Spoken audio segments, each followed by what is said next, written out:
জিজ্ঞাসা করেছিলাম বলো ধর্ম ধর্ম আমি করি ধর্ম, তুমি হলে অধর্ম, বলো অধর্মের শেষ পরিণতিটা কি? বলছে আমার শেষ পরিণতি কি জানো? ওই শ্মশানে যাব, বলো হরি হরি বল। তা যখন শ্মশানে যখন তুমি যাবে, মারা যখন যাবে, চারজনা কাঁধে করে নিয়ে যাবে, তখনও কিন্তু তোমার অধর্মের স্লোগান দেয় না? দেয়?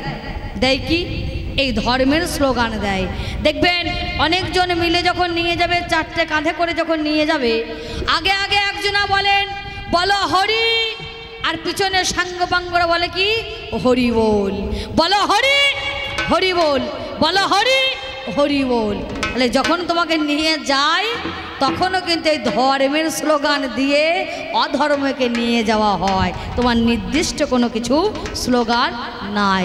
যখন শ্মশানে যাও সেটাই কি তোমার শেষ পরিণতি? না, তোমার শেষ পরিণতিটা কি এখন বুঝবে না, বুঝবে তুমি পরে যে তোমার শেষ পরিণতিটা কি।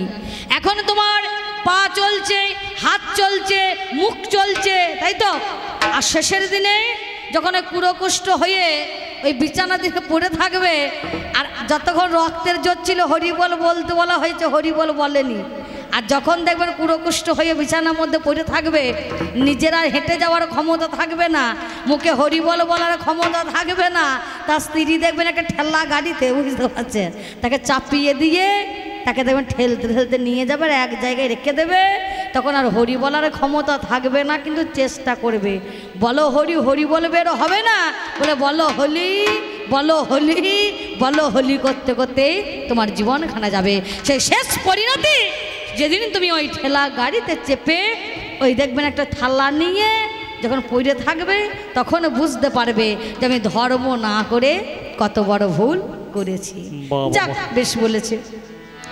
জিজ্ঞাসা করেছিলাম বলো তোমার পাঠশালায় যদি কোনো ছেলে মেয়ে পড়াশোনা করে, সে পড়াশোনা করে সেই ছেলে এই জগতের জন্য কি এমন কল্যাণ করবে?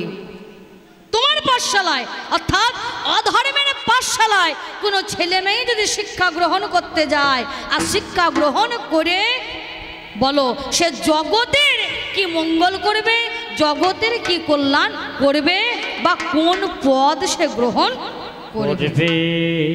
জিজ্ঞাসা এ জায়গায় জিজ্ঞাসা করেছিলাম বলো এই ধর্ম করলে পারে ধর্মের সন্তান যদি কাটা যায়, ধর্মের জোরে কাটা সন্তান আবার গোটা হয়। তুমি তো অধর্ম করো, রাহাজানি করো, ছিনতাই করো, ডাকাতি করো, মার্ডার করো, কত যে মার্ডার করো তার কোনো হিসাব নেই।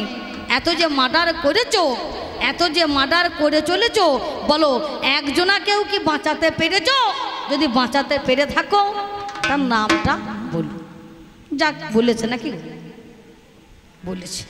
যাক, যার যেমন ভাব তার তেমন লাভ, বলেছে ভালো। কথাই বলে ভজন ভয়ে হলো ভক্তি ভরে, বলে কি যে জন্মস্থলে দন্তনয় নৃত্য করে, যে যেন পারে না তার ভোজন হয়ে বসে থাকে। বেশ বলেছে, ভালো বলেছে। তবে হলো কেমন জানেন? তিন বন্ধু। এবার তিন বন্ধু কেমন না, একজনাকার মাথায় এই মশাই এ চুল নাই, ঠিক আমার এই যে বসে আছেন কাকা বাবু একেবারে ছাদে বাম্পারে, বুঝতে পারছেন, মানে একেবারে তেলা মাথা, মাঝখানে কিছু নাই, বাম্পারে দু একটা আছে। এবার যেই না তিন বন্ধুদের রাস্তা দিয়ে যাচ্ছে, একটা হচ্ছে অন্ধ আর একটা হচ্ছে খোঁটা। যেই না রাস্তা দিয়ে হাই রোডে উঠেছে, আর একটা ওই 10 টাকার লরি এমনভাবে চলে গিয়েছে যার মাথায় টাক পড়ে গিয়েছে। সেই বন্ধুটা বলছে, ওরে আমার চুল সব উল্টো পাল্টা করে দিয়ে চলে গেল, তার মাথায় চুলই নাই। আর যে অন্ধ আর একটা আছে খোঁড়া বলছে, চিন্তা করিস না, আমি ছুটে গিয়ে ওই গাড়িটাকে ধরে নিয়ে আসবো দেখ। আর অন্ধ বলছে, ওরে ভাই আর ছোটারও দরকার নাই, লাপানোরও দরকার নাই, আমি একেবারে নম্বরটা খাতায় টুকে নিয়েছি, মানে নোট করে নিয়েছি। তাই আমার এই পাল্লা দ্বারা তো অধর্ম ভাইয়ের অবস্থাটা হয়েছে আজকে তাই। ও বাবা, এর অবস্থাটা হয়েছে তাই। এক দিদিমায়ের খুব জ্বর হয়েছে, সর্দি লেগেছে, ভোলাদা জ্বর সর্দি হয়েছে, ডাক্তারখানায় গিয়েছে। তা ডাক্তারবাবু চেক আপ করছে আর বলছে, হাগো দিদিমা কাশি আসে নাকি? আর এই দিদিমা যখন যৌবন অবস্থা ছিল তখন কাশি নামে একটা ছেলের সঙ্গে লটাবটি ছিল, বুঝতে পারছেন। দিদিমা মনে মনে চিন্তা করছে, আমার ওই যৌবন বেলাকার খবরে ডাক্তার কি করে জানলো? আর ডাক্তারখানায় যখন এসেছি তখন ডাক্তারের কাছে তো গোপন করলে হবে না, তাই ডাক্তারবাবুকে তখন দিদিমা বলছে, ডাক্তারবাবু যখন যৌবন বয়স ছিল তখন মাঝে মাঝে আসতো, এখন আর মোটেই আসে না। তা আমার অধর্ম ভাইয়ের প্রশ্নের উত্তর হয়েছে এই অবস্থা। বলতে বলতে এত বলা বলেছে, মানুষ একেবারে গলতে গলতে অধৈর্য হয়ে একেবারে বাড়ি ফিরে চলে গিয়েছে। যাক, যে কটা আছেন একটু ধৈর্য ধরুন, আমি দু চার কথা বলি, বলার পরে মিলনে গীতিকে আমরা আপনাদের কাছে বিদায় নেব। আমি ছড়া ছন্দ ছাড়ি, পাঁচালির প্রবন্ধ ধরি, ঢুলে একবার বাজাও জারি, উচ্চ স্বরে মায়েরা আর একবার দিন উলুর ধ্বনি, নিতাই গৌরে হরি হরি বলে, হরি বলে দিলে সোনার গৌটার তো পাবি না, ছেড়ে দিলে সোনার গৌটার তো পাবি না, না না না না গো না, ছেড়ে দেব না, হৃদ মাঝে রাখিব, ছেড়ে দেব না, আমি হৃদয় মাঝে রাখিব, ছেড়ে দেব না, ছেড়ে দিলে সোনার গৌটার তো পাবি না, ছেড়ে দিলে সোনার গৌরার তো পাবি না, না না না, ছেড়ে দেব না, হৃদ মাঝে রাখিব, ছেড়ে দেব না, আমি হৃদয় মাঝে রাখিব, ছেড়ে দেব না।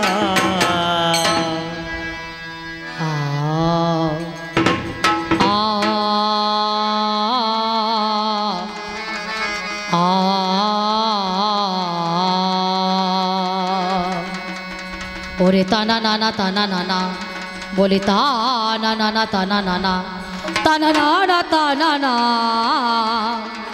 তানা নানা। হে অধর্ম ভাই, বলে শিমলে ফুলে প্রেমে জমে কি, বলে শিমলে ফুলে প্রেমে জমে কি, প্রেমিক গোলাপে ছাড়া খোঁজে না, প্রেমিকে খোঁজে না। এই রে পাগল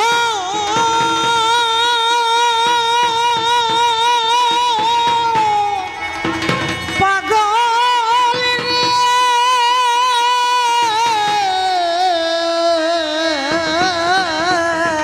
পাগল রে পাগল রে, শিমুল ফুলে প্রেমে জমে কে, গোলাপে ছাড়া বুঝি না, প্রেমে কে বোঝে না,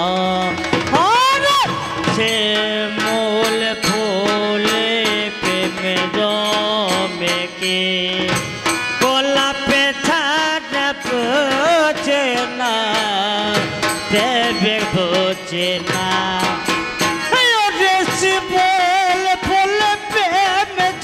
কি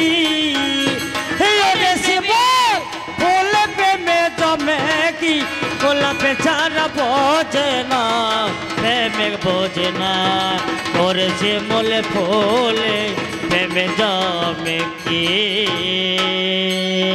শিমুল ফুলে প্রেমে জমে না। দেখবেন শিমুল ফুলে ওপরে রং ভিতর ভরণ, দেখে মনে হবে ঠিক একেবারে আমার অধর্ম ভাইয়ের মতো, দেখে মনে হবে এ দেখে মনে হবে কতই না মধু আছে, কিন্তু মধু খাবার আশা করে যেই না ঠোকার মারবেন একেবারে চোখ মুখ দেখবেন ওকে তুলোই ভর্তি হয়ে যাবে, তাই না? এ মাল হচ্ছে একেবারে নিরস মাল। তাই কখনো শিমুল ফুলে প্রেমে জমে না। যে প্রেমিকে হয় সে গোলাপে চেনে গোলাপে নিয়ে যায়, কখনো শিমুল ফুলের দিকে ছোটে না।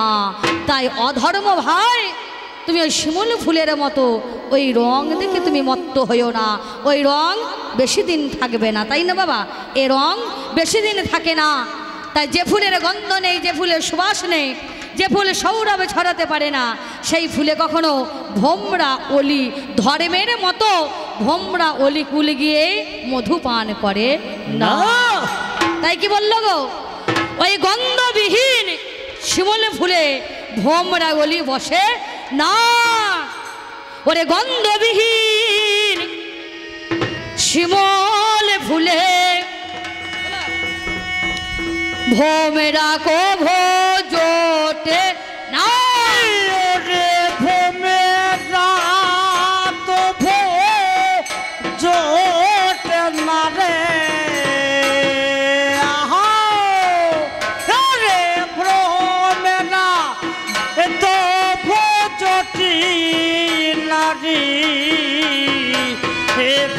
রাত বোঝোটে না রে ঘুমে রাত বোঝোটে না রে রাত বোঝোটে না প্রেমিক জমে না ওরে সে মোলে ফুলে পেবে যাবে কে খোলা পেছাড়া বোঝে না প্রেমিক বোঝে না ওরে সে মোলে ফুলে পেবে যাবে কে খোলা পেছাড়া বোঝে না প্রেমিক বোঝে না সে মোলে ফুলে প্রেমে জমকে গোলাপ ছাড়া বুঝি না প্রেমিক বুঝি না সে মোলে ফুলে প্রেমে জমকে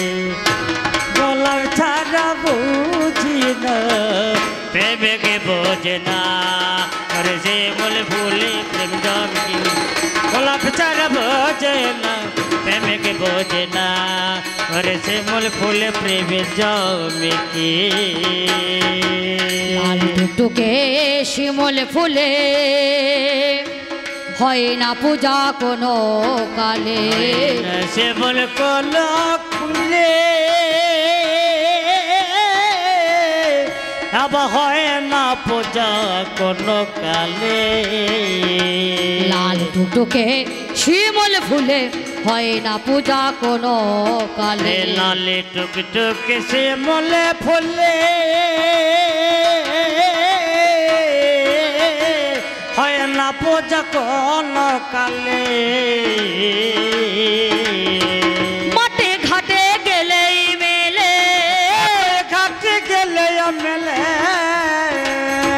মাঠে ঘাটে গেলেই মেলে বাজারে বিকায় না বাজারে বিকায় না রে রে বাজারে বিকায় না রে বাজারে বিকায় না প্রেমিক জমে না সে মোল ফুলে প্রেম জমে কি গোলাপ ছাড়া বোঝে না প্রেমিক বোঝে না সে মোল ফুলে প্রেম জমে কি গোলাপ ছাড়া বোঝে না প্রেমিক বোঝে না ওরে সে মূল ফুলে প্রেম জমিকে গোলাপ ছাড়া বোঝে না প্রেমিক বোঝে না ওরে সে মূল ফুলে প্রেম জমিকে গোলাপ ছাড়া বোঝে না প্রেমিক বোঝে না আখের জমি একবার গেলে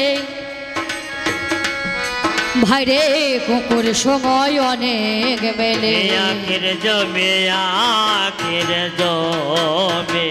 একবার কেটে কুকুর সবিন্ন অনেক মেলে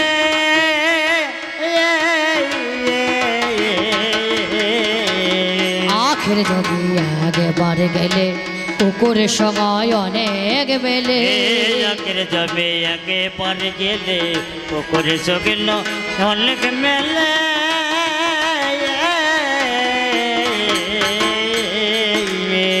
সালে ভরে প্রায় করলে সালে ভরে প্রায় করলে সে রসে গুড় হবে সে গুড় হবে না রে সে গুড় হবে না রে সে গুড় হবে না প্রেমিক জমে না সে বলে ফুলে প্রেম জমে কে গোলাপ চারা ভোজে না প্রেমিক জমে না এ হয় না তো হবে না হইল তো হবে না ওরে কোনো কালে আর হবে না হইল তো হবে না গো আমায় বলতে বলতে চলেতে চলে দিদি লালা দিদি না দিদি না না আমায় বলে যা আরে ও দিদানা দই রে না দই জানা না ভাইরে আমি একা শুনবো কেন দিদি লালা দিদি না না না দিদা না না না আমার শুনেছেন সবাই আরে ও দিদানা দই রে না দই জানা না বলতে বলতে চলেতে চলেতে আমায় বলে যায় আমি একা শুনবো কেন শুনেছেন সবাই আমায় বলে ধর্ম কেমন ধর্ম রয় মায়েদেরও নাই কো ধর্ম দিয়ে এলো পরিচয় বলে ধর্ম বলতে কিছুই নাই মায়েদের ধর্ম নাই যার নাম হচ্ছে মা গঙ্গা গঙ্গা হয়ে তার সন্তানকে 7টা সন্তানকে জলে ডুবিয়ে মেরে দিয়েছে তাই তো যে মা হয়ে ছেলে যদি মেরে দেয় এ মা নয় এই যে ডাকিনি হয়েছে হয়েছে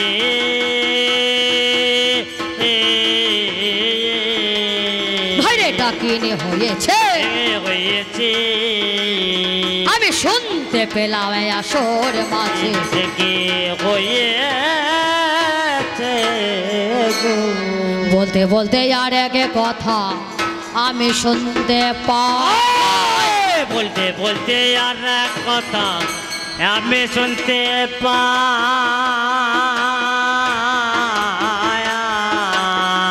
বলতে বলতে আর এক কথা আমি শুনতে পাই বলতে বলতে আর এক কথা আমি শুনতে পাই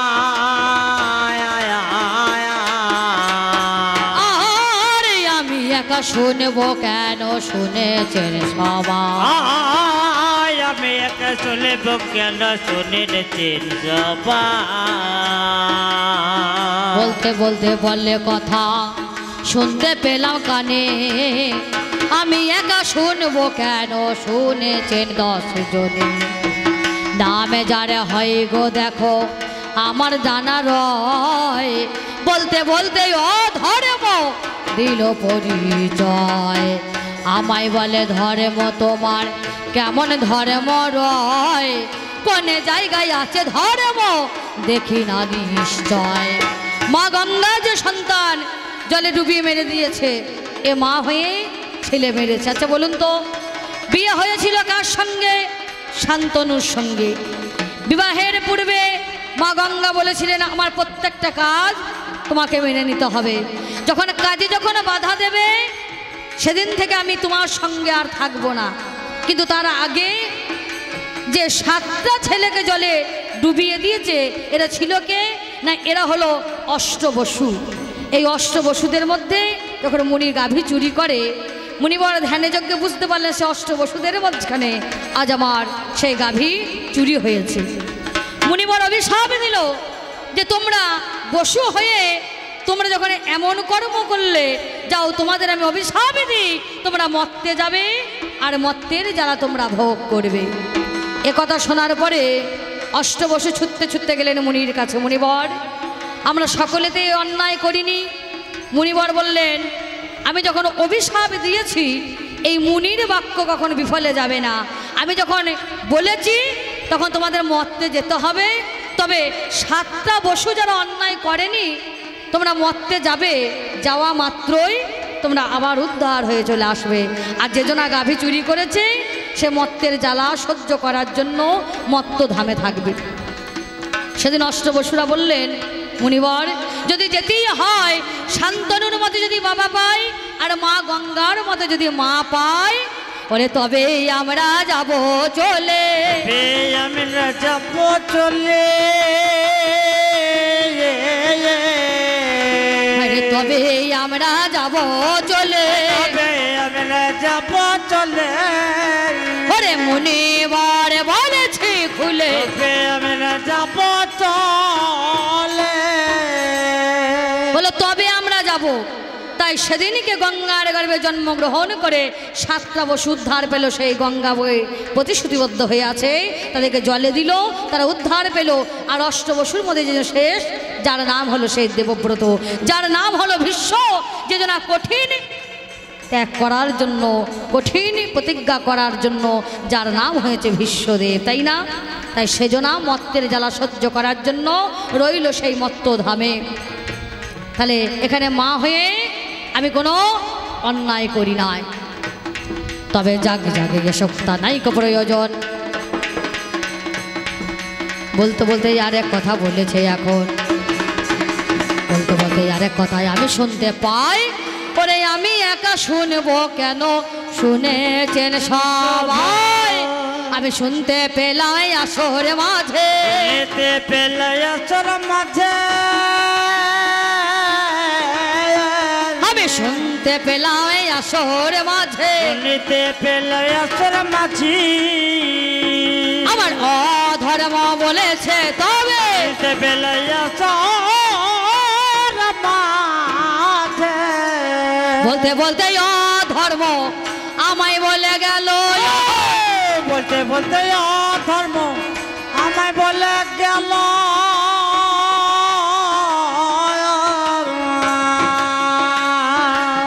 বলতে বলতে অধর্ম আমায় বলে গেল, বলতে বলতে অধর্ম আমায় বলে গেল। আরে ধরে মেরে মন্দিরে পাঠা বলি হলো বলো, ধরে মেরে মন্দিরে পাঠা বলি হলো বলো। বলতে বলতে অধর্ম আমার কাছে গায়, ভাইরে আমি একা শুনবো কেন, শুনেছেন সবাই। বলে মন্দিরেতে পাঠা বলি, ভাইরে সবাই আছে জানো, মন্দিরে পাঠা বলি, মন্দিরে পাঠা বলি যেখানে ধর্মের জায়গা সেখানে অধর্ম হয় কেন, তাই তো? আচ্ছা কোন পাঠা বলি দিতে বলেছেন, কোন পাঠা বলি দিতে বলেছে গো? মহাজন বললেন আমাদের দেহের মাঝখানে আছে কে, ষড়রিপু, তাই না? কাম ক্রোধ লোভ মোহ মদ মাৎসর্য, আমাদের কামরূপী পাঠাকে যদি মায়ের চরণের তলায় যদি বলি দেওয়া যায় সেখানে আমাদের মোক্ষ লাভ করা যায়। তাহলে কামরূপী পাঠাকে বলি দাও, এ কাম বলি দিলে আর দেহের মাঝখানে ওরে আর তো দেখো কাম থাকবে না, তো দেখো কামে থাকবে না। দেখো বশীভূত হবে 16 আনা। হরি হরি বলে, হরি বলে, হরি বল। যে পাঠা বলি দিচ্ছ, ভেড়া বলি দিচ্ছ, ছাগল বলি দিচ্ছ, সেগুলো প্রসাদ গ্রহণ করছো, আর মহিষ বলি দিলে সে প্রসাদ গ্রহণ করো না কেন?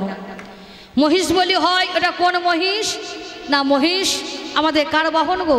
না জমের বাহন, তাই তো, সেই মহিষ। তাই মহিষ যখন বলি হয়, তুমি বলছো প্রসাদ গ্রহণ করো না কেন? মহিষ বলি এখনো হয়, যেটা দেখবেন পৃথিবীর মধ্যস্থল জায়গা, যে জায়গাটার নাম হচ্ছে ক্ষীরগ্রাম, যেখানে আমার বাড়ি। এই ক্ষীরগ্রামে যুগাদ্দা পুজো, যুগাদ্দা মা যেটা ভদ্রাকালী, যেটা পাতালে ছিলেন মহিরাবণের কাছে, আর হনুমান সেদিন ওই পাতাল থেকে নিয়ে এসেছিলেন, তুলেছিলেন কোথায়? প্রথমে নামিয়েছিলেন সেই জবগ্রামে।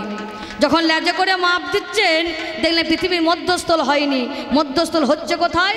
না ক্ষীরগ্রাম, পূর্ব বর্ধমান জেলায় এই ক্ষীরগ্রামে সে স্থাপন করলেন। আর সেই ভদ্রাকালী মা যোগাত্তা রূপে পূজা হয়, তাই না? সেটা আমাদের 31শে বৈশাখ। সেখানে দেখবেন আজও পর্যন্ত গেলে দেখবেন মহিষ বলি হয়, আর প্রসাদ গ্রহণ করে না। তোমায় কে বলেছে? কিছু শ্রেণীর মানুষ আছে যারা সেই প্রসাদগুলোকে গ্রহণ করে, মেটে আকুড়ে যাদেরকে বলা হয়, তারা সেই প্রসাদ করে দেখো আমার গ্রহণ করে, আমার গ্রহণ করে। ওরে মায়ের চরণে নিবেদন করে, দেখো আমায় গ্রহণ